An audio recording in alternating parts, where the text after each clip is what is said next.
Hello, I'm Heather Davari, and you're listening to the ECKANKAR Soul Adventure podcast, broadcasting from the beautiful Temple of Ek in Chanhassen, Minnesota. Welcome to the show. Or should I say, welcome back? Because today we're taking a deep dive into the fascinating world of past lives, karma, and reincarnation, the education of soul, our true spiritual identity. Now get ready to be glued to your device because our guest today is going to take us on an epic journey. He'll share not one, but 3 past lives. Yes, there's adventure, there's intrigue, but there's so much more to past lives than just riveting tales of the past. Why do we study past lives? A study of past lives can also help heal your pain points today, giving you freedom from old habits, fears, attitudes, even desires, which originate from the past, but still limit you today. When we replace those limits with love, we get spiritual freedom, and that can lead to the most fulfilling life you could ever imagine. Anyone can achieve spiritual freedom, and we're going to tell you how. And for those of you interested in the study of cycles, we have a bonus segment on 12-year cycles and how they can be helpful. There's so much to talk about, so let's get to it. A warm welcome to our guest today, Jason Young. Jason is a husband, a father of 2 girls, and a lawyer by trade. Jason has been a student of ECKANKAR for 35 years. Welcome, and thanks for being on the show, Jason. Well, hi, Heather. Thank you. I'm glad to be here and looking forward to our conversation. So, Jason, I understand your past life journey was triggered by a road trip, correct? Yeah, that's right. It was a trip from Colorado to California. And this is actually very common. Travel to new places will often spark emotions or memories related to past life experiences. Maybe some of our listeners can identify with this passage from Sri Harold Klemp, the spiritual leader of ECKANKAR. It reads, "Have you ever traveled to a place that felt familiar or met someone you felt you already knew? When you travel to new places, waking dreams and dreams may reveal past lives you spent there. Such dreams can shed light on habits, preferences, or fears. They show things gained or lost in the past. Travel is a chance to revisit what helped make you who and what you are today. It can help remind you that you are eternal soul and have lived before." So, Jason, did you believe in past lives and reincarnation before this road trip? I knew the concept of past lives, but I didn't know for sure if they were real or not. I had, read a lot about them and other people's experiences, but I didn't have my own personal experience yet where I had true knowledge. But the concept made a lot of sense to me, about reincarnation. It could explain things like that instantaneous connection someone may feel when they first meet someone, like they've known each other forever, or the extraordinary talents of some children, like Mozart, who was composing his first symphony when he was 8 years old. So, how did the idea of past lives then become real for you? So in the summer of 1990, my girlfriend Susie and I, at the time, were river and trail guides. And at the end of the summer, before college started back up, we decided to take a trip to San Francisco. And on the trip, I had several waking dreams, which led me to discover a significant past life from the 1840s as an American pioneer, in which she and I had been married. And one of the first things that happened was we were camping near Steamboat Springs, Colorado. And one of the other campers asked us, "Hey, are you guys on your honeymoon?" And I thought it was really strange, but it sort of stuck out for me. And I was thinking, this is some sort of waking dream, something to alert me to something, but I wasn't sure quite what yet. But it was I just kept it in my mind. And a waking dream is an outer world type experience that sort of is like a wake-up call. It's a way that divine spirit can speak to us and help lift us to a new state of consciousness. And I'll tie it all together here in a little bit. one of the next things that happened was the next day or so, we were driving on Interstate 80, and we were exactly one range of mountains to the west, or to the east, I'm sorry, of Salt Lake City, of the Wasatch Mountains. And as I'm driving along, all of a sudden this mysterious illness just came upon me. And I started feeling, in a way I would call it delirious, and like this fever coming upon me. And I pulled the car over and I told Susie, look, you're going to have to drive us through the mountains and down into Salt Lake City. I don't know what's going on. So she drove and got us up through the mountain and down into Salt Lake City. And I was like, let's find a camping space right away. And all of a sudden in my inner vision, I was seeing these like flashing, blinding, kind of nightmarish light. Usually light in your inner vision is a really positive and uplifting thing, but for some reason, this was, I would describe it as nightmarish. And we found a place to camp, and it was the middle of the afternoon. I was like, I just got to go to bed. So I, got in the sleeping bag and woke up in the middle of the night, and the illness was gone. It had vanished and had broke, and I was better. But it was one of those really unusual circumstances. I had heard about people where traveling, something unusual might happen, and maybe it's connected with a past life. And I kind of thought about that, but I had no clue yet at this point what it could be. It was like, it was almost like a cellular memory from a past life.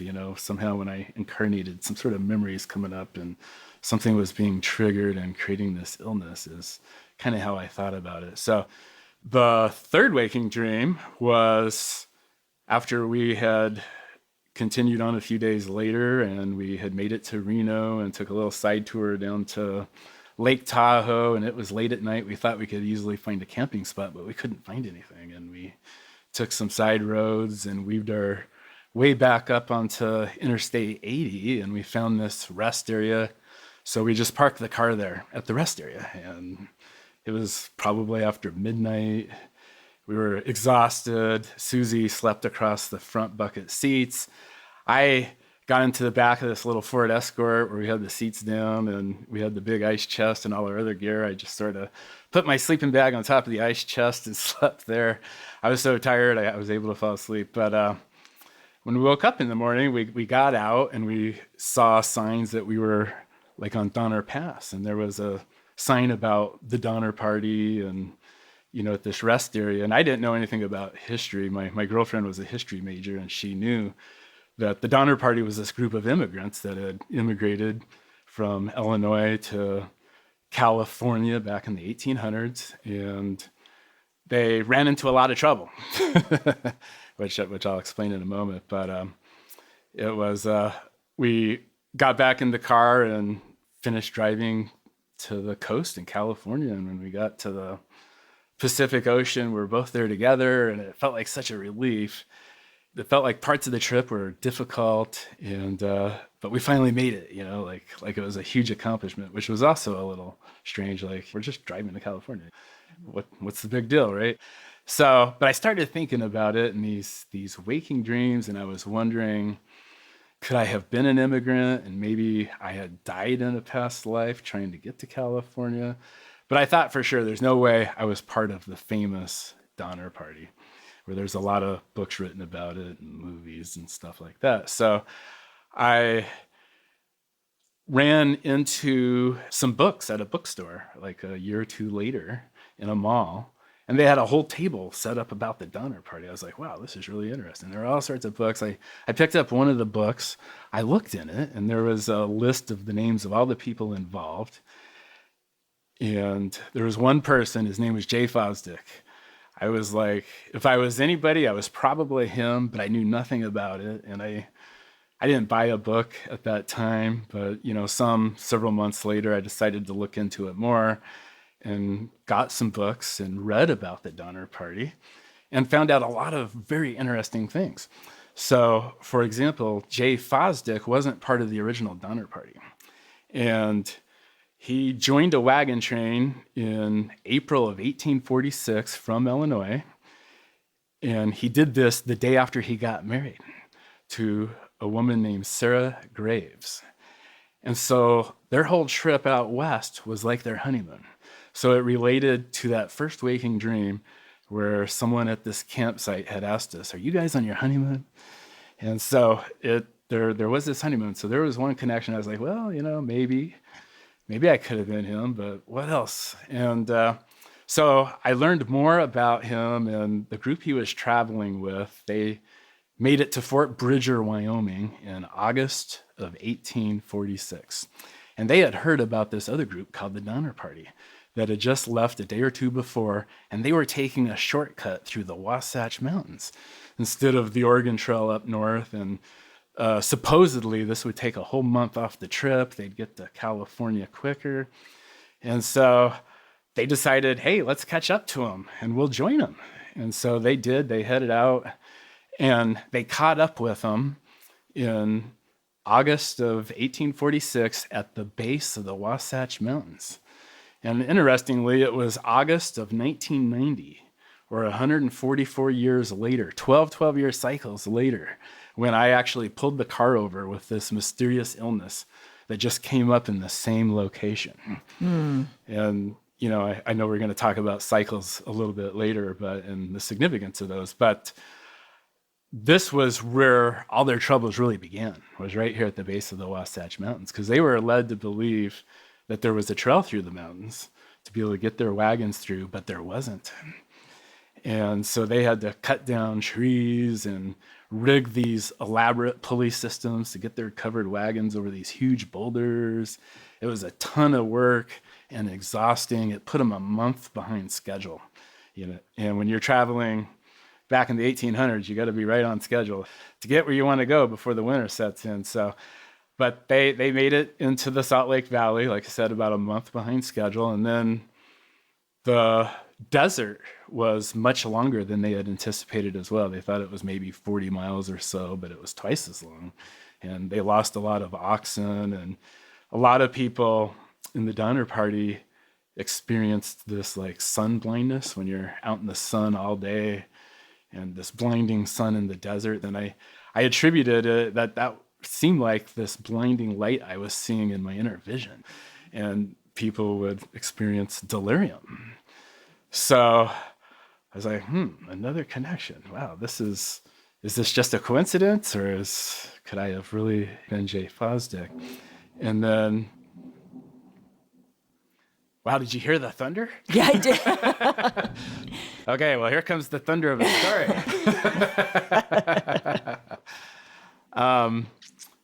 Jay Fosdick actually died on the trip, and this was in the Sierra Nevada mountains. So the Donner Party made it to the Sierra Nevada mountains in late October, and they thought they still had time to get through the mountains and into the Sacramento Valley before the snow hit.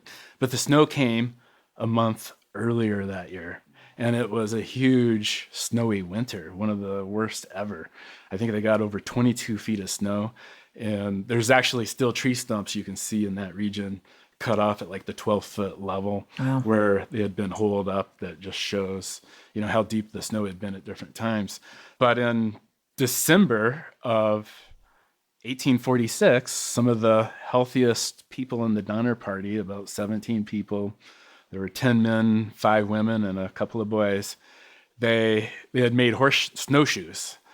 And they were going to try to snowshoe through the mountain pass and get into the Sacramento Valley to try to get help, because otherwise they'd probably starve to death throughout the winter.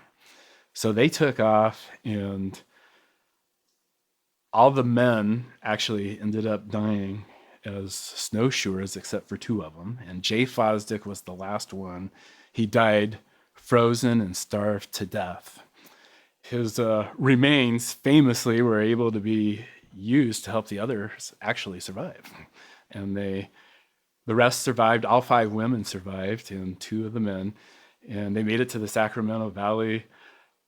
Sarah Graves, whom I was married to then, she became a school teacher. Interestingly, in this lifetime, she's a school teacher as well. So there were all these connections, and I just knew without a doubt, with all these connections, that yeah, absolutely, I was Jay Fosdick. And there were other interesting things that happened too, like Jay Fosdick had a violin on the trip. If you read any of the books, it talks about his violin. And in this lifetime, As a youth, I played the violin and was in a symphony. So another connection. Also, when I was growing up, I never wanted a watch that I could put on my wrist. I wanted a pocket watch you could flip open. And he had like this gold pocket watch, one of those fancy pocket watches. And when I was a kid, I always had those. I actually used the watch pocket in my blue jeans. Every kid's favorite toy, their watch pocket, right? It just shows the influence from past lives. Your interests can come into this lifetime. And that lifetime is certainly tragic, to say the very least. But, maybe there's more going on than meets the eye. We understand that there's a spiritual side to all events, no matter how grand or tragic. And sure, we have the free will to decide how to respond to these events. But then there's this other perspective. Maybe there's a critic who might say, sure, Jason, there's some big coincidences, but that's it. They're just coincidences. How do you go from sleeping on an ice chest to I froze to death in a past life? What would you say to that? I would say that I can't prove that I was Jay Fosdick to anyone. It's a personal thing that I came through my own contemplations and spiritual techniques to understand those waking dreams, the honeymoon, mysterious illness, this ice chest on Donner Pass, sleeping on it.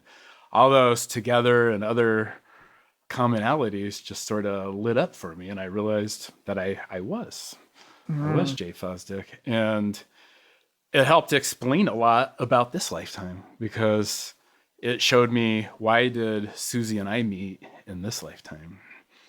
We had begun a trip in the 1800s. We didn't get to finish that honeymoon trip, but we came back together 144 years later, and we got to finish the trip, and we got to make it to the Pacific Ocean together.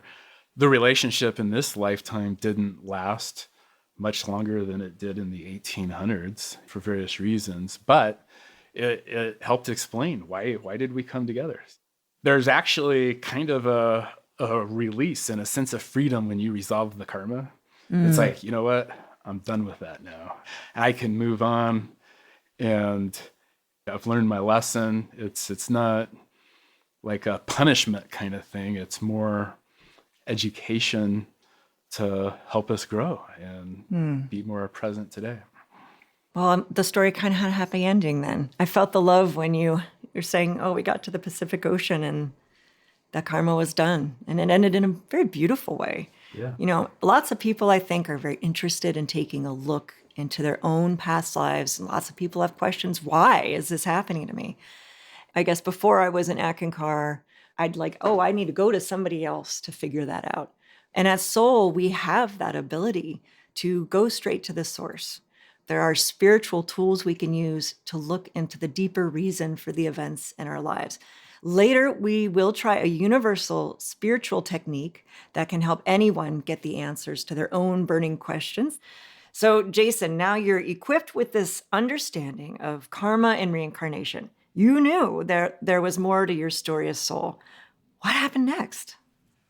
I decided I wanted to actively research why did I have that lifetime as Jay Fosdick, who died frozen and starved to death in the snow. I mean, what could I have done? There's something I need to learn and do more research on this.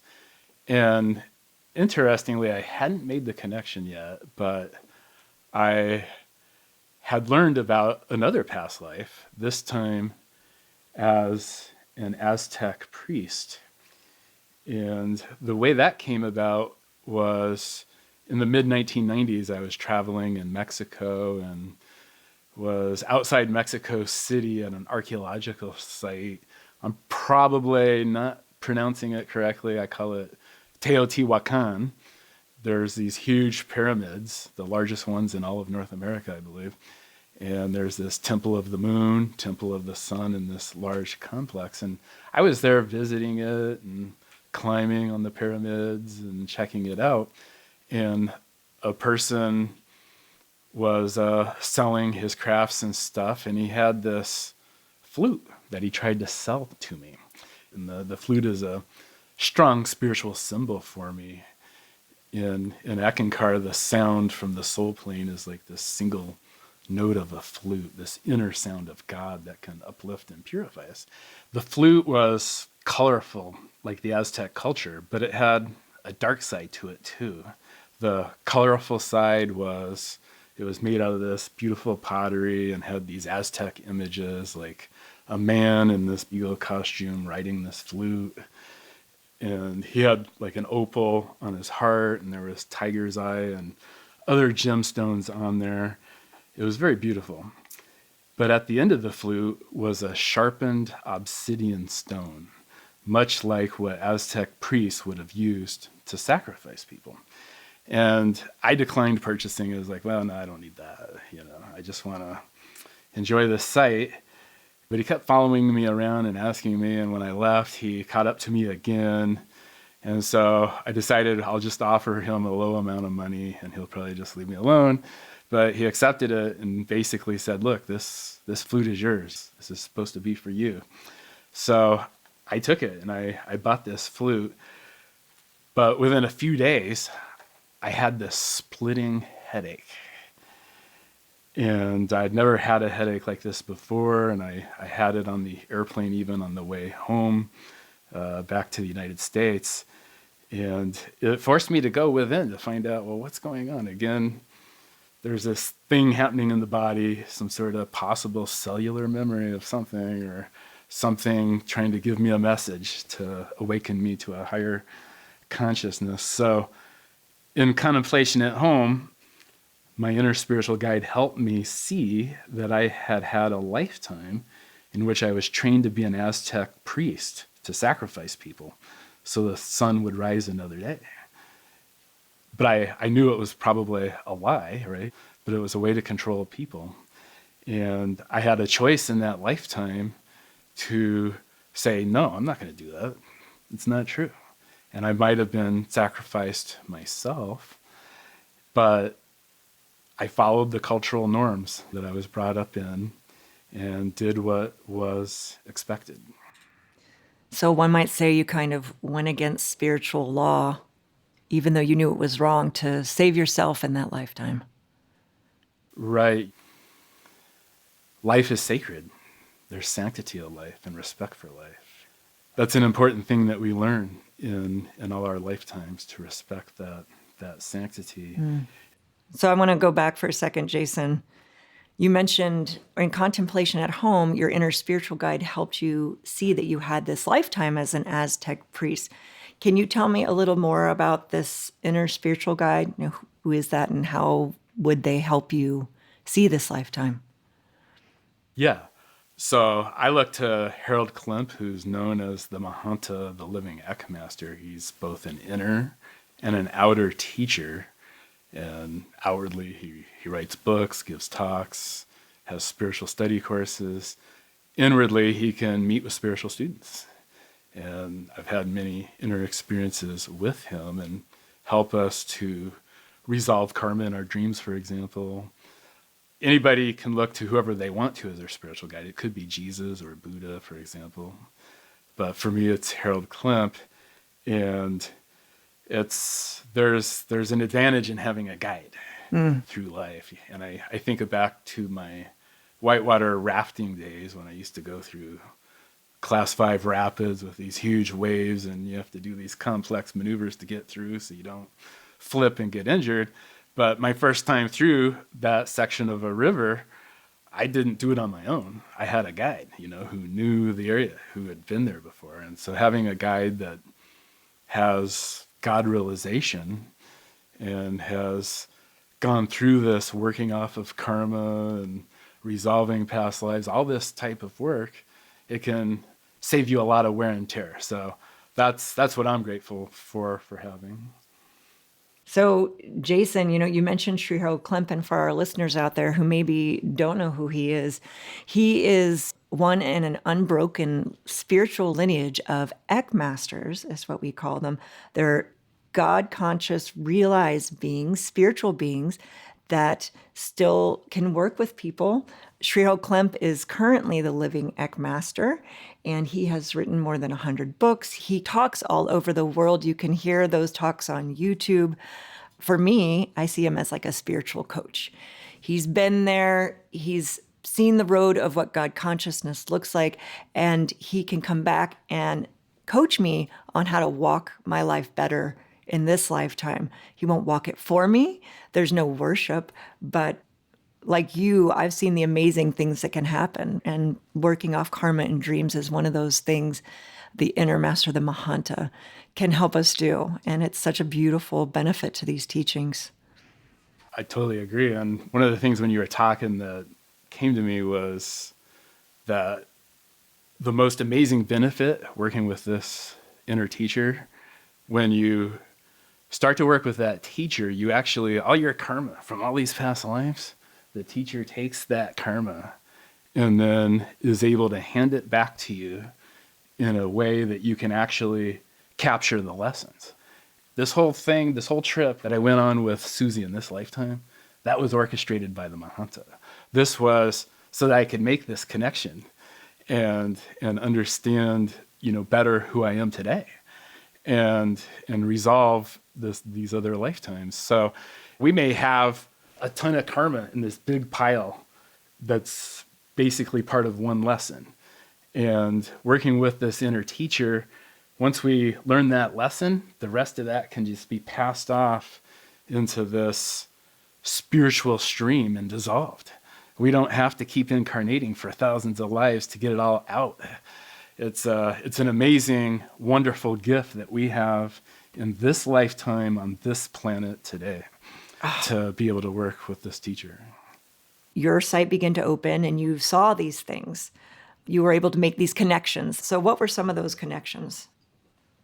Well, going back to this splitting headache, I made the connection to the Aztec culture.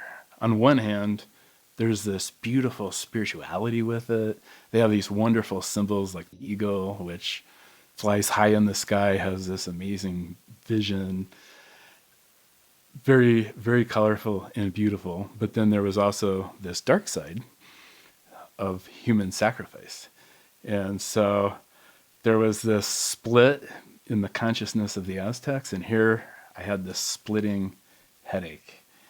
And one of the things I did and got the nudge from my inner teacher to do was to take this flute and figure out how can I turn it from something which is a symbol of a split consciousness to a symbol of a unified consciousness. And so what I did was I painted that obsidian stone. I think I painted it like purple, and I put this golden heart on it. To me, the golden heart, it's a symbol of getting outside of the world of polarity of good and bad, and of being in the area where there's just boundless love. This is the true nature of soul. And I put Hu, the letters H-U, in that golden heart. And Hu is an ancient mantra, and we learn to sing it in ECKANKAR for spiritual upliftment and purification, to settle into that part of ourselves where we're in the area of unconditional love in our life. We can shift to that higher consciousness and see the higher perspective. So with my obsidian stone now, with this golden heart and the hue on it, I could tap into the divine love in my heart. And with that unity of consciousness, no longer a tool to, these kinds of things were used to sacrifice people in the past. Now it's a tool for spiritual upliftment. My headache went away. It was gone. And I realized that lifetime as J. Fosdick in the 1800s was a way to pay for the karma that I created as an Aztec priest. His life as J. Fosdick, it was a shorter life and just into his 20s, but it actually helped other people survive, as we mentioned earlier. Another thing, that trail that was created through the Wasatch Mountains by the Donner Party, including J. Fosdick, was used a year later in 1847 by Brigham Young and his Mormon followers.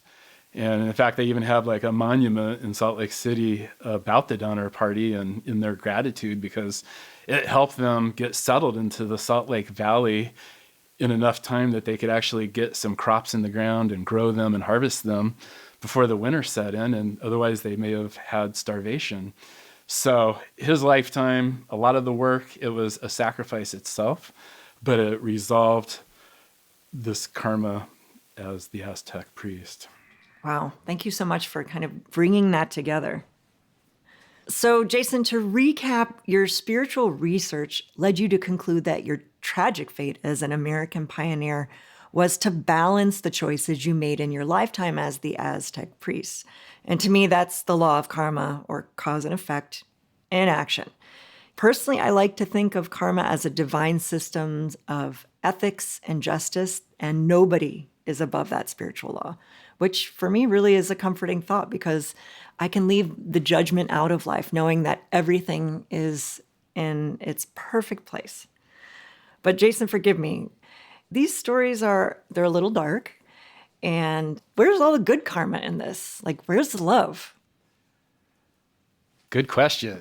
And it's interesting because I feel a lot of love about that life as Jay Fosdick. Someone else just looking at it, they see what happened in the end physically, looks tragic. But you know what? We plan out these lifetimes before we're even born.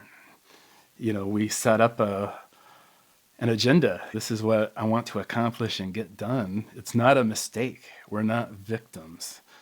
I had mentioned earlier, resolving karma, you feel so free. I'm sure when I left that lifetime as Jay Fosdick, I was like, thank you. I'm so glad to just have that over with and resolved. The spiritual law of love is what balances this karma, because the law of love is a force stronger than karma. And working off the karma that stands between soul and God's love is really a gift and a privilege. So, Jason, you didn't stop your research there. You were a man on a mission. Yes, definitely. As the eternal researcher, I wanted to understand more. Like, well, what put me in that position to be an Aztec priest?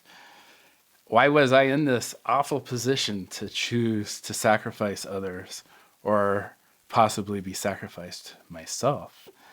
So I did a spiritual technique where I shut my eyes. I imagined a conversation with my spiritual teacher, Sri Harold Klemp, the spiritual leader of ECKANKAR. And of course, anybody can look to any guide they want to. And I asked to understand, why did I have that Aztec life? And I had a series of contemplations, and these little insights would come. I don't know how to explain it, but you can get into the soul consciousness. One of the attributes of soul is knowingness, beingness, seeing. These are attributes of soul. And in that state, I was brought to England, perhaps in the 1300s or so, and shown that I had been a religious hermit where I lived a solitary life and prayed most of the day. And at that time, a hermit was actually kind of a respected occupation. Communities would help support a hermit, make sure they had food and everything they needed to survive, a place to stay, because they thought someone close to God living near them would help protect them from famine and war, disease. But I had a very strong connection with Divine Spirit. I could hear this inner sound, I could see this inner light, and I could feel it like coursing through my body. In ECKANKAR, we call it the light and sound of God. It's Divine Spirit in its purest elements. I could hear this heavenly singing within, this music, and it was uplifting and beautiful. I wouldn't go to church because I was like, the sound here on the physical is too coarse. I just want to be home and listen to this inner sound. But despite having this very strong connection, I had some character flaws. And one of them was being judgmental. I hear the thunder, like, yep, you got it. So this person, whom I was, would actually make public pronouncements and say something like, I would rather die the most awful death than to offend God one bit. And this is telling people who are publicly drunk and committing other vices, if you will. And he judged people. He didn't really understand that God's true love is unconditional. And so I was given the opportunity after that lifetime to be an Aztec priest and to prove, would I really rather die the most awful death than to offend God one bit? We talked about how karma teaches us responsibility for all our thoughts, words, and deeds. Responsibility can sound, maybe a little heavy, but for me, I've learned that it's a beautiful, beautiful thing that brings freedom, because as soul, we have the power to create our own world through our choices by taking responsibility. So I guess for me, I'm finally learning to take responsibility for my creations in life and learning how to create less of what I don't want and more of what I do want. I guess to choose love.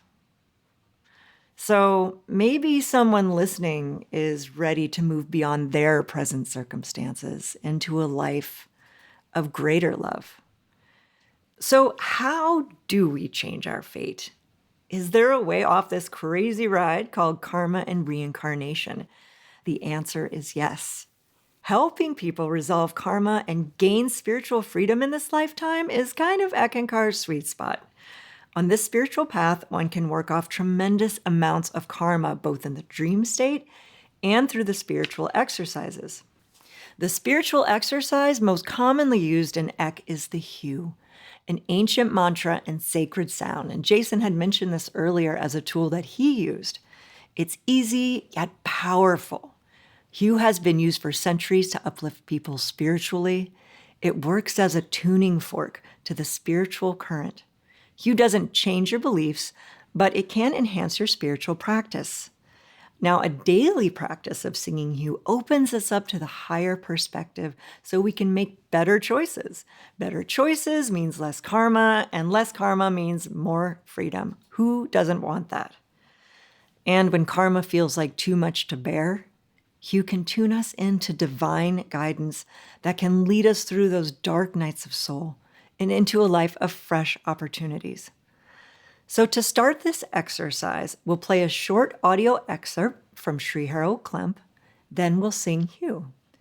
Feel free to listen or sing along. In this short clip, he talks about soul's relentless journey on the wheel of karma, and he offers an exit strategy. Let's take a listen. And so you're like a squirrel going around in a circle. And the circle is called the wheel of reincarnation. Life after life you come back, trying to solve this mystery, wondering, how do I love God? And then, how do I love myself? Because you must learn to love yourself before you can love God, and you must learn to love God before you can love yourself. And the answer to that mystery and the answer to that riddle is called spiritual freedom. And the way to spiritual freedom is simply singing hue with love. That's where you begin. That's the doorway to a new life, to a life of love. Okay, let's sing hue.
Jason, is there anything you want to share about the hue and how it works for you? I sing hue almost any time. Like my family, when we're driving, they're like, "What's that sound?" Oh, Dad's singing hue to himself while he's driving. It's such a sweet companion and just helps lift this higher consciousness to where we just want to be of service to all life. Sometimes I can hear the inner sound after singing it, just getting quiet. I can hear the swishing of atoms, or sometimes there's a high-pitched sound. I've heard music, like violins. This is the God sound just coming in, purifying and uplifting soul. I just let it wash through me and uplift me and feel so wonderful. I can definitely notice a difference in my day if I miss it one day. It's a wonderful gift. Thank you. And it's one of those spiritual tools we can use to help dissolve karma. I love how you described it, Jason, as a sweet companion. Thank you so much. Now it's time for that bonus segment on cycles. Luckily, karma comes in seasons, as Jason mentioned, or cycles, not all at once. That would be terrible. Jason, when you did the math on the cycles related to your own experiences, what did you discover? Well, as I had mentioned earlier, when Jay Fosdick met up with the Donner Party in August of 1846, it was 144 years exactly later when I pulled that car over with the mysterious illness in August of 1990. And 12-year cycles mark key turning points. They're very spiritual. They can show us where a lot of changes have happened in our life, where there's a new cycle, new energy of creativity in our life, etc., that's coming out. When I was 37, I went through a lot of changes, through a divorce, moving to Minnesota, leaving a good paying job, starting law school, etc. And that was when I was 37 years old. So I had just completed 3 12-year cycles through age 36, and now I'm in the first of a new 12-year cycle. And it's just amazing how it works. Anybody can look at a significant event in their life and either go backwards 12 years or forward 12 years and try to map it out. You can do it from birth or from a significant event. But I was really excited about this 144-year cycle because 12-year cycles, that seemed really significant. So it was also in 1990 that I got what is called the second initiation in ECKANKAR.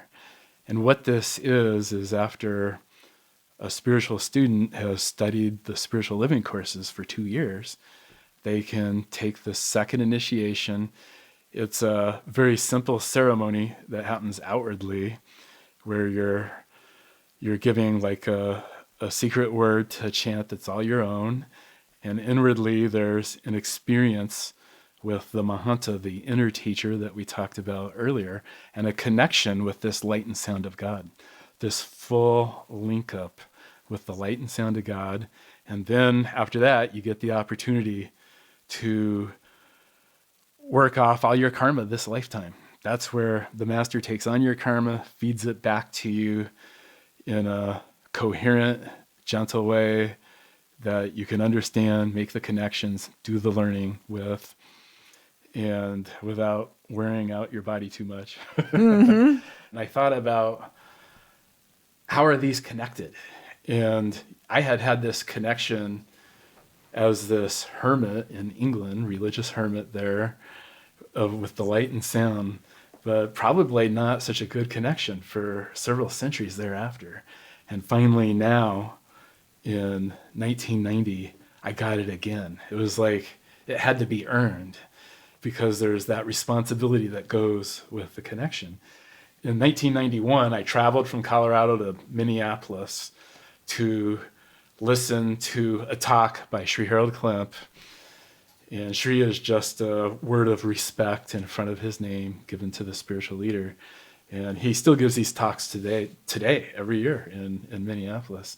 And I was sitting in the audience, and I used to have this connection with this current in me where I could just feel it at the top of my head, like the crown chakra.